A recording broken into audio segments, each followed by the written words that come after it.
নমস্কার সকলকে, আমার নতুন একটা ভিডিওতে সবাইকে ওয়েলকাম। আমি ভেবেছি এবার থেকে রোজ একটা করে ভিডিও আপলোড দেব। তোমরা একটু বলে দাও তো তাহলে কেমন হবে। আমার ভিডিওর মেন টপিক তো তোমরা জানোই। আমি আগেও একটা ভিডিওতে বলেছি আমার রান্না করতে বেশ ভালো লাগে। চলো কথা না বাড়িয়ে আজকে কি রান্না করলাম সেটাই তোমাদের সাথে শেয়ার করি।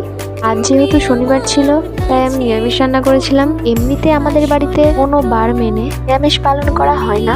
আজ আমি শনিবারের পুজো করব, এর কারণেই বাড়িতে আজ আমিষ তুলতে দিইনি। তোমরা তো দেখতেই পেলে আমি ভেন্ডি চচ্চড়ি করেছি। এই জেকে সয়াবিনটা বাবা আগেও নিয়ে এসেছিল, তো অন্য সয়াবিন থেকে এই সয়াবিনটা বেশ ভালো খেতে।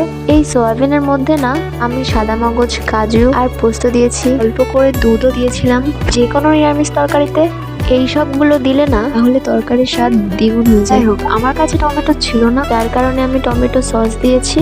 সব রান্না কিন্তু সবকিছু আমি আমার মায়ের কাছ থেকে শিখেছি। আজকের মতো বাই।